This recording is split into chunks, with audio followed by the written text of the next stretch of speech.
Quand on modifie nos répliques, on va avoir besoin d'outils. Ces outils vont permettre de séparer la gearbox du reste du corps de la réplique. Alors c'est très simple sur les M4, sur les AK. J'ai dit qu'M4 était très bien là-dessus. Ça va être très compliqué sur le FAMAS par exemple, très compliqué sur les MP5. Ce sont finalement deux coques qui sont à peu près vissées comme ça. On dirait Silverback, pas de vis dans du plastique. Ces outils, ce sont des tournevis, des clés Allen, etc. Mais il y a d'autres outils beaucoup moins palpables qui vont peut-être vous éviter d'en utiliser plein d'autres.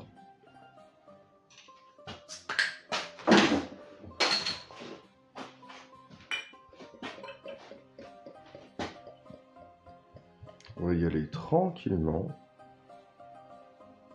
Hop là. Le verre Duvel. C'est un de mes verres préférés. Alors là, ça se verra pas beaucoup, mais je vais essayer de vous le montrer. Ici, vous voyez au fond un point de naissance de bulle. Et donc, il y a un dé, le dé de Duvel, qui est gravé au fond de ce verre. Ça fait un point de naissance de bulle qui va entretenir la mousse qui est au-dessus. Et la mousse, c'est l'écran de la bière.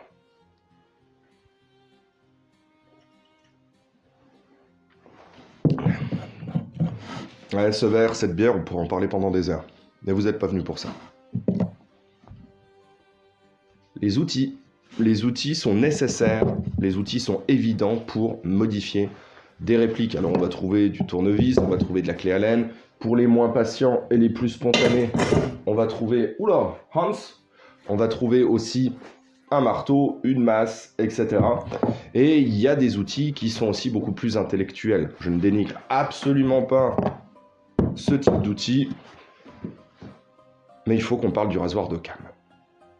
Le rasoir d'Occam, c'est ce qu'on peut appeler le principe de parcimonie. C'est Guillaume d'Occam qui l'a mis en forme. D'autres pensaient que Aristote, par exemple, pensait déjà comme ça, mais c'est finalement l'histoire qui a retenu le nom de Guillaume d'Occam, qui était un homme de foi britannique, qui était aussi un philosophe, et qui opposait pas, lui, étrangement, la philosophie et la religion. Et donc, il énonce ce qu'on appelle un principe de parcimonie. De ne pas utiliser et de ne pas privilégier des hypothèses qui nécessitent beaucoup de multiples. Alors il s'est rendu compte de ça parce qu'un jour il a pensé que Dieu n'intervenait pas systématiquement derrière ce qui se passait tout autour de nous et qu'il laissait les forces physiques naturelles faire le boulot. C'est-à-dire, si la forêt, là où on fait de l'airsoft, qui est juste là-bas, brûle, c'est à cause du feu. C'est pas à cause de Dieu. C'est beaucoup plus simple de démontrer et d'expliquer pourquoi la forêt brûle par le feu que la forêt brûle par Dieu. Donc si j'ai bien compris ce que tu viens de me dire, avec ton principe du rasoir d'Occam, j'ai plus besoin de Dieu, parce que du coup, le monde il s'explique beaucoup plus facilement sur son existence. Me faites pas dire ce que je n'ai pas dit. Le rasoir d'Occam va nous permettre, dans le cas d'une panne, d'accord, ou dans le cas d'un phénomène physique, ou dans la vie quotidienne, de privilégier l'hypothèse la plus simple, celle qui nécessite le moins de multiples. Quand il entend multiples, c'est qu'il pense choses qui sont extérieures à ce qu'on est en train de voir. D'accord ? Le sol est mouillé par terre, c'est qu'il a plu. C'est ce qu'il y a de plus simple et de plus facilement vérifiable. Le sol est mouillé par terre, c'est la voisine du dessus qui a acheté un seau d'eau. C'est tout aussi valable, par contre, c'est moins évident. Il faut déjà avoir un étage, il faut déjà avoir une voisine, il faut déjà qu'elle ait eu besoin de balancer quelque chose par terre. Donc voilà ce qu'il dit. Le rasoir d'Occam dit seulement privilégier l'hypothèse la plus simple et la plus facilement vérifiable. C'est tout. Pour illustrer ça, ce principe de parcimonie, je vais utiliser ma MP40. Alors elle a un petit peu changé. Ah, la voilà. La seule chose qui a changé finalement, c'est le petit cache-flamme qui est en fait un traceur, le T238. On fera une vidéo dessus et vous pourrez du coup le gagner. Je vais essayer de faire fonctionner cette réplique. On va voir ça ensemble. Hop. Tac. Hop. Et voilà. Bim. Alors, pour rappel, l'hypo 11.1, donc je l'ai rechargé hier. J'ai mon petit MOSFET ici, c'est le Warfet Gate. Je vais brancher ma réplique. Hop. Voilà, il s'allume. Hop. Vérifie, les connecteurs, hop, sont bien branchés. Je vais remettre ma batterie à l'intérieur. Je vais faire attention aux différents câbles. Voilà. Il y a de la place dans la... Il y a de la place dans la MP40. Clic. On referme tout ça de manière assez rapide. Hop. Voilà. Et voilà. Là, c'est tout bon. Et là, on va tester. Voilà. Là, ça fonctionne pas. Alors, je fais l'étonné, je le joue très très mal. Je suis un très mauvais acteur.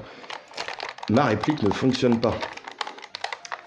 Et dès lors, on va devoir se poser certaines questions, poser un diagnostic, émettre des hypothèses et les trancher avec le rasoir d'Occam.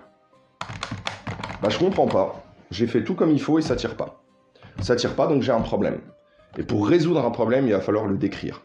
Je ne peux pas, et on fera une vidéo entière là-dessus, on ne peut pas résoudre un problème si on n'est pas capable de le décrire correctement. Donc, je vais passer vite fait dessus, on presse la queue de détente, il ne se passe rien. Le fait qu'il ne se passe rien, c'est déjà une information. Et là, je vais devoir émettre des hypothèses qui sont en rapport avec la description de mon problème pour essayer de trouver la panne. Parce que même s'il va pleuvoir dehors, il faut quand même que j'aille jouer. Voilà, je ne suis pas un Jean Milsim, je ne suis pas en craille, donc même quand il pleut, moi je peux sortir. Première hypothèse, ma batterie est déchargée. Deuxième hypothèse, mon MOSFET est mort. Troisième hypothèse, mon câblage est mort, que ce soit mon câblage qui relie mon moteur ou mon connecteur du pont. Je peux ajouter d'autres hypothèses. Je peux dire que mon moteur est mort. C'est pas impossible. Mon moteur est mort, il y a dans mon enroulement une bobine qui est cassée. Voilà, ça arrive. Que va nous dire le rasoir d'Occam? On va prendre ma dernière hypothèse. Mon moteur est mort. Ok, c'est possible, ça arrive. Simplement, pour vérifier cette hypothèse, il va falloir que j'ouvre la réplique, il va falloir que je sorte la gearbox de la réplique, que je sorte le moteur, que je retire pour voir la bobine, et qu'avec un multimètre, je teste la résistance. Voilà. C'est pas impossible. Ce que le rasoir d'Occam dit, il dit simplement que c'est une hypothèse qui est valable, qui correspond à la description de mon problème. Par contre, il va falloir beaucoup de manipulation pour la vérifier. Et donc, comme on n'a pas le temps, j'ai pas envie que la pluie cesse, j'ai envie de jouer trempé. Donc il faut que je me dépêche, et pour me dépêcher, il faut que je sélectionne celle qui est la plus facile à vérifier. Donc, le moteur, on verra plus tard si toutes les autres n'ont pas fonctionné. On peut essayer de voir le MOSFET, mais pareil, le MOSFET, il va falloir que j'ouvre la réplique, que je présente le MOSFET, et que je vérifie si les puces sont pas cramées, ainsi de suite. Le câblage, c'est peut-être les connecteurs du pont qui sont défaits. Là, c'est déjà un peu plus simple que de vérifier tous les composants de mon MOSFET. Mais il faut quand même que j'ouvre la réplique. D'accord ? Ça peut être aussi ma batterie qui est mal branchée. Je ne l'ai pas citée. Je ne l'ai pas citée parce que je ne suis pas en Tamiya Mini. Je suis en T-DIN. Et mal brancher un T-DIN, c'est quand même très compliqué. Mais c'est assez simple à vérifier. Donc, on peut aller dans cette direction-là. Ma batterie est déchargée. Ma batterie est déchargée, pour que je le sache, il va falloir que j'ai mon petit testeur. Et c'est aussi compliqué. Et bien, on va les vérifier une par une et on va se faire un replay. Et voilà. Alors, pour rappel, l'hypo 11.1, donc j'ai rechargé hier, j'ai mon petit MOSFET. Ici, c'est le Warfet Gate. Je vais brancher ma réplique. Hop. Voilà, il s'allume. Hop. Je vérifie les connecteurs. Hop, sont bien branchés. Je vais remettre ma batterie à l'intérieur. Je vais faire attention aux différents câbles. Et donc sur ce replay, qu'est-ce qu'on a vu? On a vu que ma batterie était branchée correctement parce qu'elle a allumé la lumière de mon MOSFET. Mon MOSFET n'est pas défectueux parce qu'un MOSFET défectueux, il se met à tirer directement quand vous le branchez. Il fait plus son office de... Il devient juste un câble, en fait. Voilà.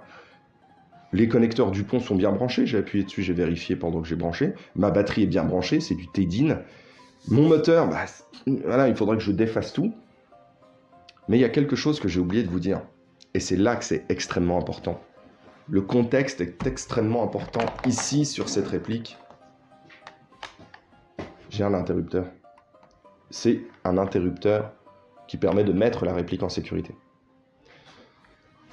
Tout ça pour dire que même si on a ce rasoir d'Occam, qu'on arrive à déterminer quelle est l'hypothèse la plus simple et la plus facilement vérifiable, si vous n'avez pas compris votre contexte, cette méthode ne sert à rien. Maintenant, je vais rentrer ça avant qu'il pleuve. Pendant ce temps, vous allez émettre une autre hypothèse et on se retrouve.